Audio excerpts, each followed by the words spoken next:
정희재 작가가 쓴 책 중에서 어쩌면 내가 가장 듣고 싶었던 말, 이런 제목의 책이 있는데요. 이 책 서두에서 저자가 그 책 제목에 대해 설명합니다. 내가 가장 듣고 싶었던 말은 당신 참 애썼어, 당신 참 애썼다, 이런 그 격려의 말이라고 그렇게 부연 설명을 하고는 그 책을 쭉 이제 전개해 나가는 방식인데요. 책 일부를 한번 들어보십시오. 우린 참 치열하게 달려왔고 달려가고 있다. 목적지를 아는 사람도 있고 하루하루 마음 다치지 않고 지나가기만을 바라는 이도 있으리라. 나는 이제 안다. 견딜 수 없는 것을 견뎌야 하고 받아들일 수 없는 것들에 지쳐 당신에게 눈물 차오르는 밤이 있음을. 나는 또 감히 안다. 당신이 무엇을 꿈꾸었고 무엇을 이뤄왔는지를.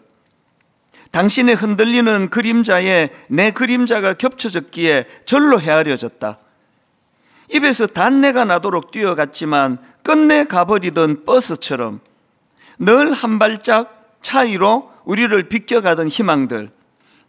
그래도 다시 그 희망을 쫓으며 우리 그렇게 살았다. 이런 내용을 쭉 피력하고는 그 다음 내용이 이렇습니다. 당신 이마에 손을 얹는다. 당신 참 열심히 살았다. 그리고 그 다음 말이 이겁니다. 내 이마에도 손을 얹어다오. 저는 이 글에서 두 문장이 이렇게 확 와닿았는데요. 입에서 단내가 나도록 뛰어갔지만 끝내 가버리던 버스처럼 늘 한 발짝 차이로 우리를 비껴가던 희망들. 이 글을 읽으니까 예전에 중고등학교 시절 그 버스가 완전히 이거 놓치면 이제 지각인데, 그럼 또 교문 앞에서 두들겨 맞는데, 이런 생각을 하고 막 입에서 단내가 나도록 그 버스를 타려고 뛰어갔는데 간발의 차이로 버스가 가버리던 기억들 다 있으실 겁니다. 이게 희망이라는 거예요. 이게 잡힐 듯 이게 참 저한테 와닿았고요.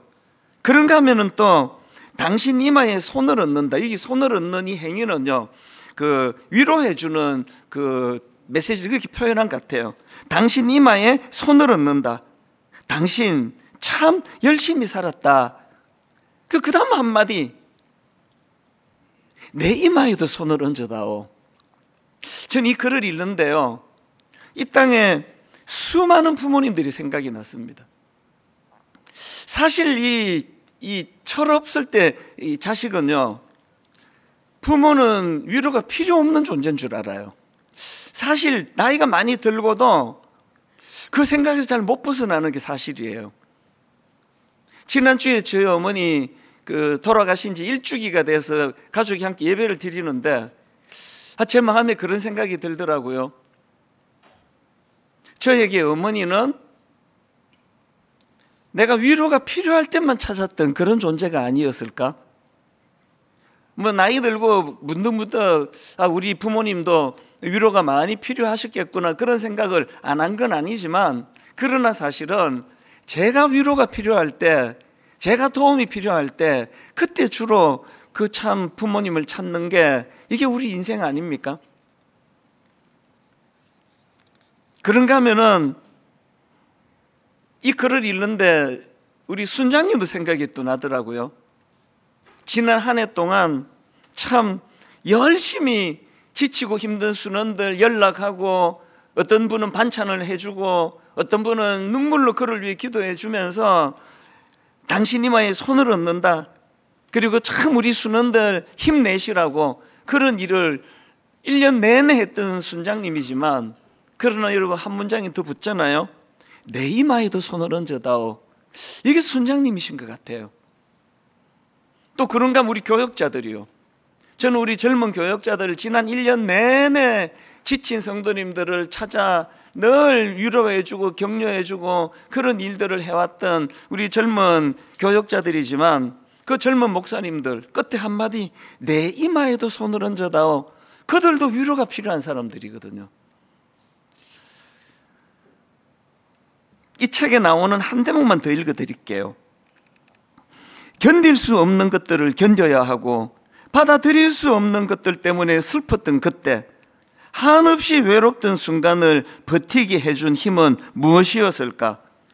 살면서 어쩔 수 없이 맞닥뜨리는 생의 고비마다 무엇이 우리를 다시 일어서게 만들 수 있었을까? 곁에 있는 소중한 사람들의 따뜻한 말 한마디가 아니었을까? 너무나 복잡하고 또 참 당황스러운 일들이 순간순간 찾아오는 세상을 살아가는 우리들이기 때문에 이런 글이 참 공감이 되고 또 울컥해지는 겁니다.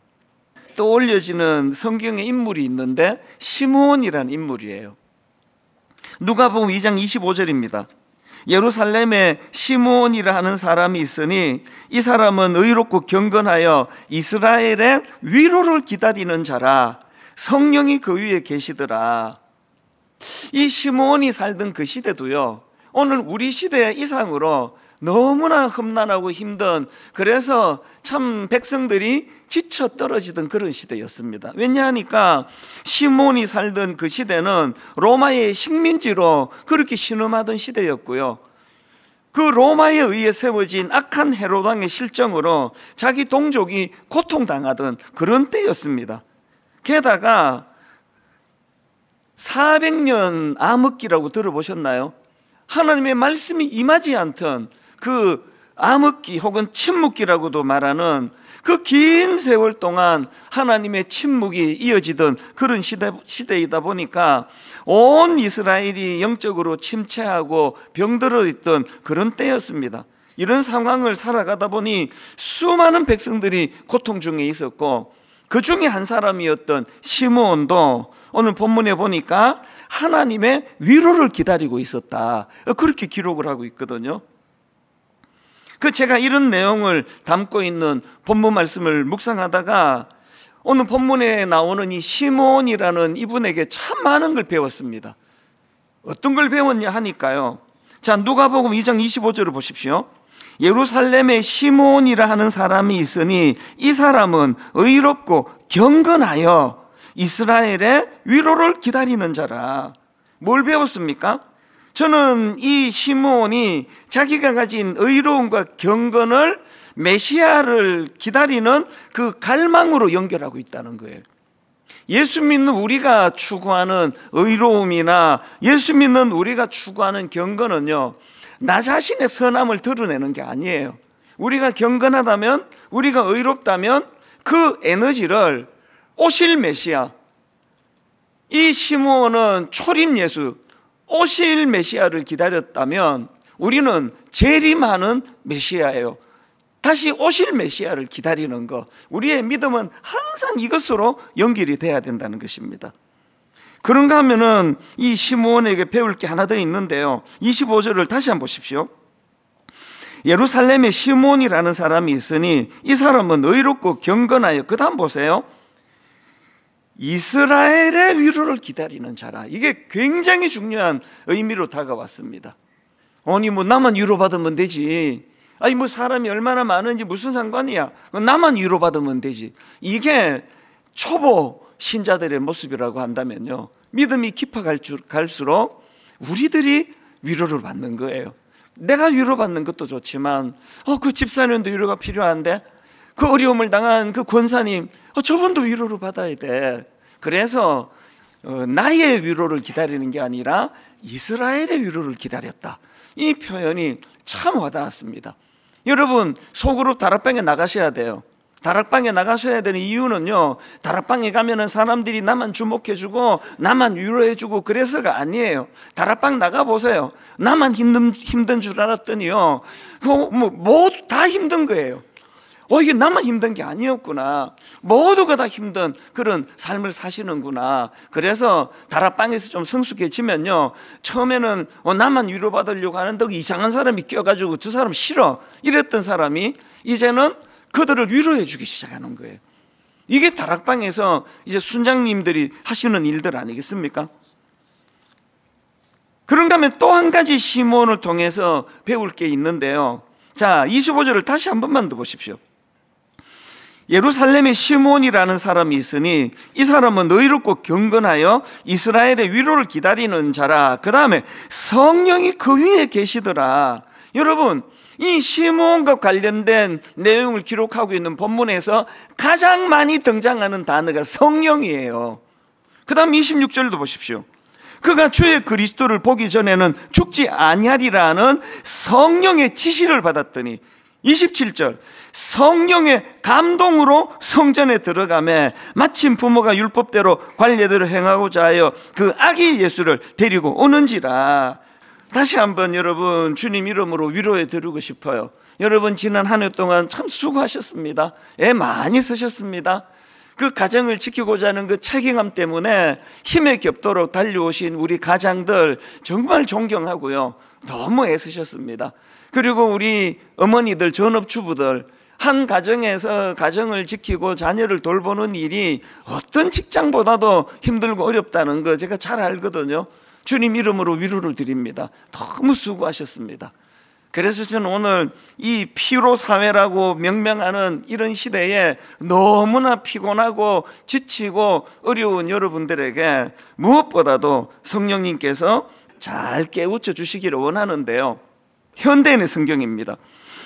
그때 예루살렘에 시므온이란 의롭고 경건한 사람이 살고 있었다. 그는 함께 계신 성령님으로부터 살아서 그리스도를 배울 것이라는 계시를 받고, 그 다음 보세요. 지금 시므온이 생각하는 오실 메시아가 어떤 분입니까? 이스라엘의 위로가 되실 그분, 이렇게 표현해요. 이스라엘의 위로가 되실 그분을 간절히 기다리고 있었다. 여러분, 아까 제가 읽어드렸던 그 책의 내용처럼 주변 사람들로부터 위로받는 거, 이것도 힘이 되는 게 사실이에요. 그러나 여러분, 진정한 위로는 오신 메시아 예수 그리스도 그분으로부터 일어난다는 거예요. 제가 매 12월이 되면은 하나님께서 제 마음에 주시는 말씀이 있습니다.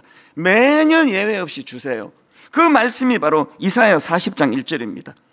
너희의 하나님이 이르시되 너희는 위로하라, 내 백성을 위로하라. 이번 12월이 되면서도 이 말씀이 계속 제 마음에서 맴돌았는데요, 구약에서 선지자들을 통하여, 수많은 지도자들을 통하여 우리 주님이 주시는 메시지가 이거예요. 지시가 이거예요. 너희는 위로하라, 내 백성을 위로하라.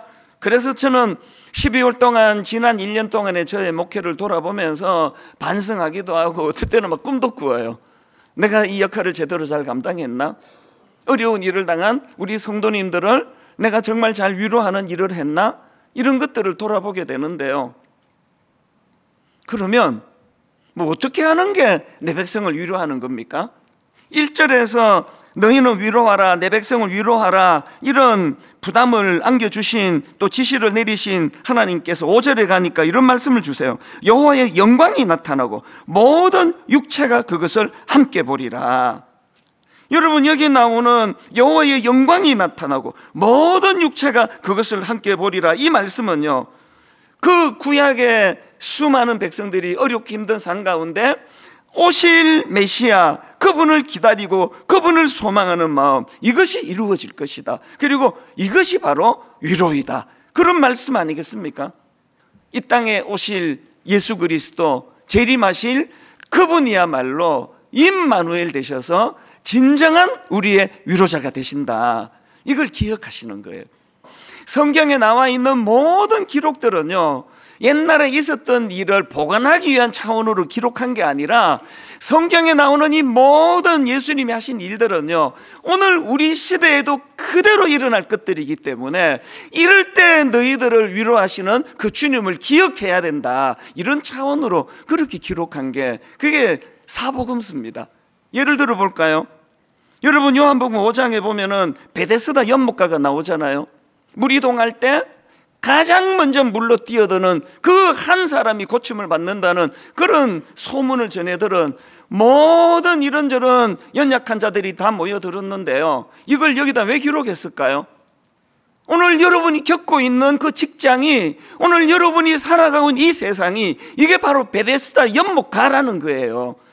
그런데 예수님께서는 그 무한 경쟁의 베데스다 연못가를 찾으세요. 그리고는 누가 1등 했나 보자가 아니에요. 그 중에 가장 나고자, 자, 요한복음 5장 5절 6절입니다. 거기 38해 된 병자가 있더라. 예수께서 그 누운 것을 보시고 병이 벌써 오래된 줄 아시고 이러시되 내가 낫고자 하느냐? 12월 내내 이 한마디가 되뇌어졌어요. 내가 낫고자 하느냐? 왠지 아십니까?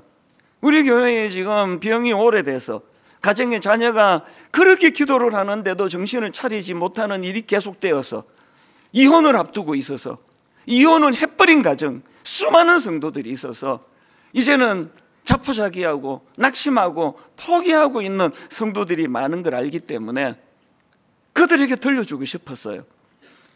네가 낫고자 하느냐?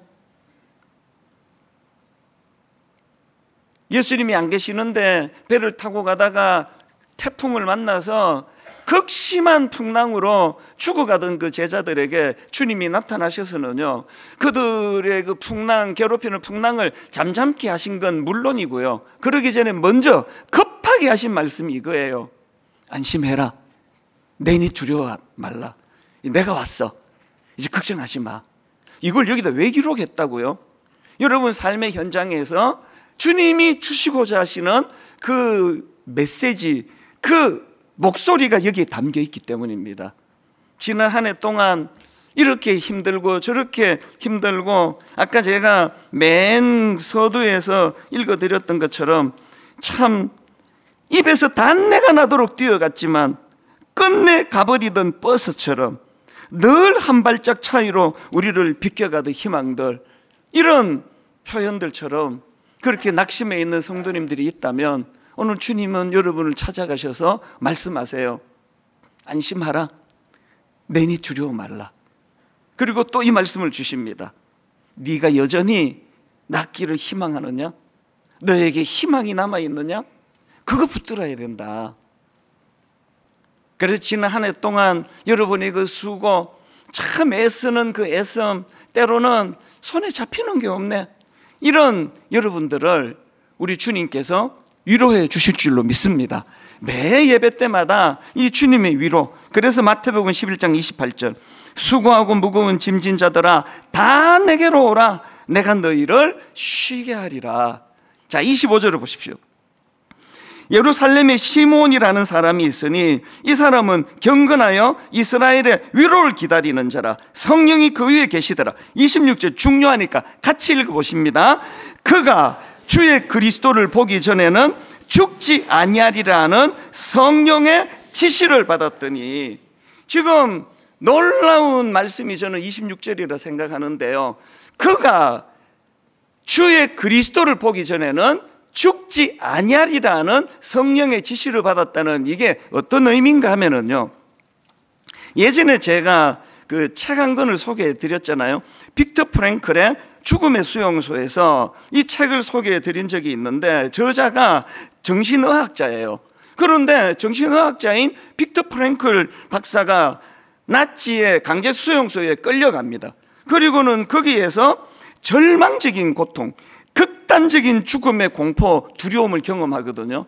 그 절망적인 죽음을 경험했던 빅터 프랭클 박사가 자기 경험을 가지고 만든 정신치료 기법이 있는데, 그게 로고테라피예요. 우리말로 하면은 의미치료예요. 이 의미치료는 뭐냐? 사람이 어떤 절망을 경험할 때, 어떤 고통과 시련을 경험할 때, 그럼에도 불구하고 자기 삶의 의미를 발견하면, 그럼에도 살아야 되는 이유를 갖고 있다면 그것이 견뎌낼 힘을 제공해 준다. 이게 의미치료의 핵심입니다. 그 책에 나오는 한 부분을 한번 들어보십시오. 나는 살아있는 인간 실험실이자 시험장이었던 강제수용소를 4곳이나 전전했습니다.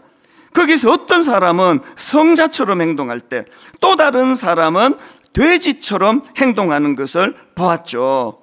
즉, 사람은 내면에 2개의 잠재력을 모두 가지고 있는데 그중 어떤 것을 취하느냐는 문제가 전적으로 그 사람의 의지에 달려 있음을 알게 되었습니다. 여러분, 지금 똑같은 나치 수용소에 끌려가서 내가 내일 죽나 모레 죽나 절망을 경험하고 죽음의 공포에 빠져 있는데, 보니까 어떤 사람은 돼지처럼 행동해요.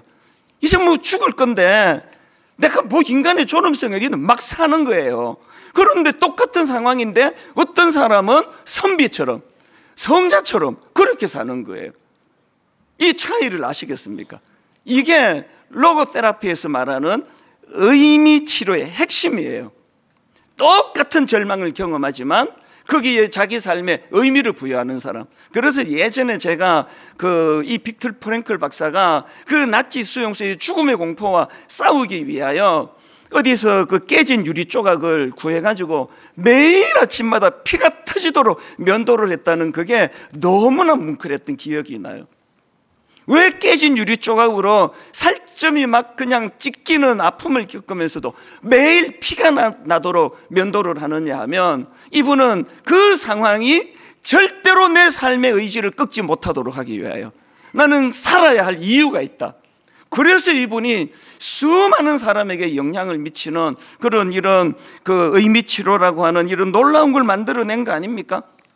지금 성령께서 시몬에게 네가 주의 그리스도를 보기 전에는 죽지 않는다. 이것이 지금 빅터 프랭클 박사가 말하는 로고테라피라고 저는 생각을 해요. 어떤 경우에도 돼지처럼 막 살지 않아요. 어떤 경우도 자기를 포기하지 않아요. 그에게는 꿈이 있었기 때문이거든요. 유명한 이 책의 마지막 결론, 마지막이 아니라 이 책에서 내린 중요한 결론을 제가 읽어드릴게요. 인간에게 모든 것을 빼앗아갈 수 있어도 단 한 가지, 마지막 남은 인간의 자유. 여러분, 마지막 남은 인간의 자유가 뭔지 한번 들어보세요. 주어진 환경에서 자신의 태도를 결정하고 자기 자신의 길을 선택할 수 있는 자유, 이것은 절대로 빼앗아갈 수 없는 것이다. 사도 바울이요, 너무나 어려운 지경에 빠져요. 그래서 고린도후서 1장 8절 9절 세 번 얘기입니다. 형제 자매 여러분, 우리가 아시아에서 당한 환난을 여러분이 알기를 바랍니다. 우리는 힘에 겹게 너무 짓눌려서 마침내 살 희망마저 이를 지경에 이르렀습니다.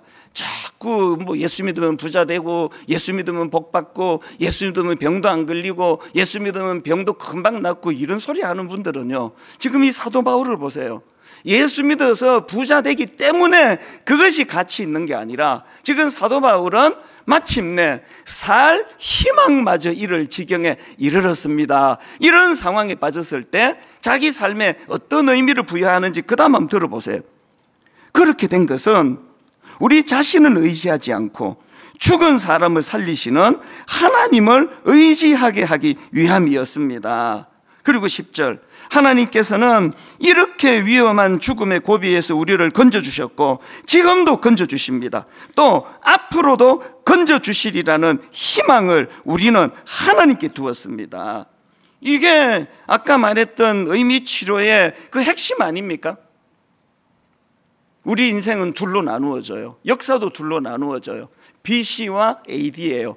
Before Christ, 예수 그리스도가 오시기 이전과 이후로 나누어집니다. 저와 여러분의 의미 치료는요, 예수님이 오신 이후의 내 인생을 다시 해석하는 힘이에요. 결론을 맺으면서 설교문이에요. 그 황명환 목사님, 이분의 그 설교를 제가 듣다가 너무나 감동이 되는 대목이 있어서 이걸 내가 들려드리고 싶어서 이거를 녹취를 했습니다. 이거 읽어드리고 말씀을 마무리하겠는데요, 이런 내용입니다. 얼마 전에 어느 분이 저에게 이런 말을 했습니다. 목사님, 저희 어머니가 85세신데 건강하게 지내시던 분이 아프게 되자 굉장히 불안해하는 거예요.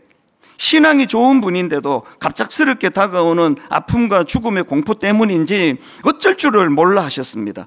늘 다니던 병원이 있었는데 어머니는 의사를 만나서 제가 나을 수 있나요? 하고 아이처럼 질문을 했습니다. 그런데 의사 선생님은 거기에 대하여 아무 말도 안 하시고 약만 처방해주고 끝을 냈습니다. 실망한 어머니는 다른 병원에 가자. 그래서 다른 유명한 병원을 찾아갔는데 거기서도 검진을 다 마친 다음에 의사 선생님이 약을 처방했습니다. 어머니는 또 물었죠. 선생님, 제가 정말 나을 수 있을까요? 아주 애처롭게 물으시는데 그 선생님 하는 말, 일단 약을 먹어보고 생각해 봅시다 하고 딱 끊더라는 거죠. 이걸 이제 옆에서 딸이 보니까 너무 속상한 겁니다. 이걸 옆에서 딸로서 바라보니 참 안타깝고 좀 용기를 주는 말을 해주면 안 되나? 이런 마음이 들었다는 거죠. 어떤 상황인지 아시겠죠? 근데 그 다음 들어보세요. 그래서 그 딸이 이제 기도를 하는 거죠. 그래서 딸이 좀 이상한 기도를 했대요. 하나님, 거짓말이라도 좋으니 우리 어머니에게 위로를 주는 의사를 만나게 해주세요. 이런 기도를 드리고는 다른 병원을 찾아갔는데 검사를 한 의사 선생님이, 이분이 크리스찬인 같아요. 검사를 한 의사 선생님이 이 할머니를 만나더니 하는 말이 이랬습니다. 아, 할머니 좋아질 수 있습니다. 매일 30분씩 햇빛 보고 걸으세요. 그리고 교회 다니시나요? 그러면 성경 열심히 읽으세요. 그리고 식사 잘 하셔야 합니다. 기운이 있어야 이기거든요. 이렇게 밝게 얘기를 한 거예요. 그랬더니 딸이 또 헷갈리는 겁니다. 기도가 응답이 됐나? 아니면 거짓말하는 의사인가? 이런 걱정을 했는데 정작 자기 어머니는 그 말 한마디에 큰 힘을 얻었다는 겁니다. 걱정이 되어 식사도 못 하시던 분이 먹어야 되겠다며 의욕을 갖고, 또 눈이 나빠서 성경 못 읽는다고 하시던 분이 안경을 맞춰달라고 해서 안경을 맞추고, 햇빛 보고 걸어야 된다고 열심히 운동하는 걸 보면서 의사 선생님의 위로 한마디가 이렇게 파워가 있구나 하는 걸 깨달았다는 그런 내용의 설교 내용이었거든요. 결론 이렇게 맺기 원해요. 여러분, 그리스도가 진정한 위로자라는 사실을 여러분 이론으로서가 아니라 여러분 삶에서 경험하게 되시기를 바라요. 그리고 그렇게 회복된 위로로 인하여 회복된 그 기쁨을 가지고 의사 선생님들 약 먹고 경과 보면 알죠. 이런 소리 하지 말고 위로 좀 해주세요. 우리 학교 선생님 수능에 맞춰 진도만 나가지 마시고 여러분 가르치는 아이들에게 그리스도에게 전달받은 위로자가 되어주시기를 바라요. 설교는 딴 게 아니에요. 너무나 힘들고 어려운 삶을 살아가는 성도님들에게 그리스도가 저에게 먼저 위로를 주시고 제가 받은 이 위로의 기쁨을 여러분에게 전해드리는 것, 이게 설교에 녹아나야 된다는 사실이에요.